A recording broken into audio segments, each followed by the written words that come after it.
50,000 रुपए की जॉब। 50,000 रुपए बड़ी रकम है मेरे लिए। मैं क्या क्या कर सकता हूँ? मैं नई शॉपिंग करूंगा, मैं अपनी बाइक के अंदर नए टायर्स डलवाऊंगा। क्यों? क्योंकि मेरे पास पैसा आ रहा है, क्लाइंट ने मुझे जॉब दी, मैंने जॉब एक्सेप्ट की, और चूंकि 50,000 रुपए मेरे लिए बहुत बड़ी रकम है, तो जिसकी वजह से अब going forward I will be very very happy.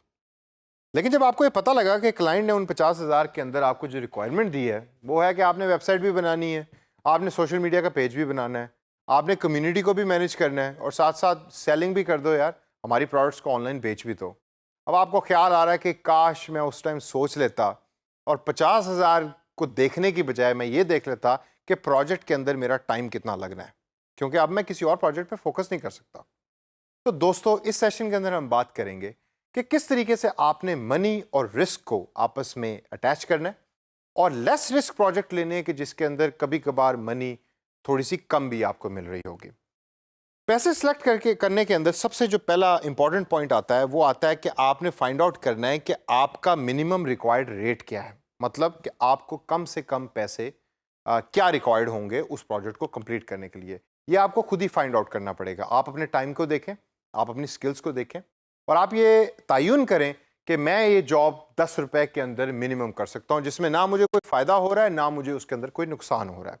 जो सेकेंड इंपॉर्टेंट पॉइंट है वो है मार्केट रेट का।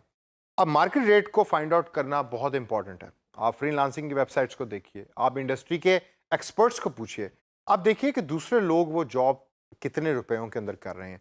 हो सकता है कि आप पाकिस्तान में बैठे हैं जहां बिजली कंपैरेटिवली सस्ती है, जहां और जो दूसरे अखराजात हैं वो कम है, और हो सकता है आपका जो रेट है वो भी कम हो बाकी मुल्कों के मुकाबले में। हो सकता है ब्राज़ील के अंदर जो बंदा बैठा फ्रीलांसिंग की जॉब कर रहा है उसका रेट आपसे ज़्यादा हो। तो मिनिमम रिक्वायर्ड रेट तो आपका कम है, लेकिन मार्केट रेट को आपने मैच करना है अपने मिनिमम रिक्वायर्ड रेट के साथ।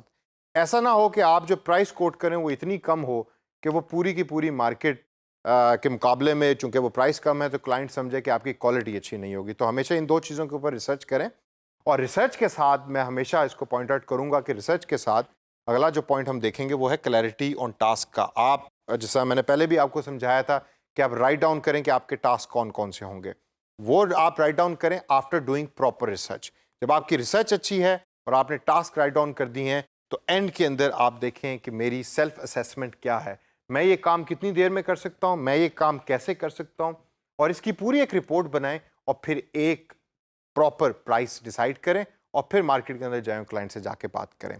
अब जो रिस्क है वो बड़ी इंपॉर्टेंट चीज़ है। कभी कभार आप पैसों को देख के, जैसे पहले एग्जांपल में मैंने बताया कि हाई रिस्क असाइनमेंट ले लेते हैं, फिर आपको स्ट्रेस होता है, आपको समझ नहीं आती कि ये जॉब मैं किस तरीके से कंप्लीट कर सकूं।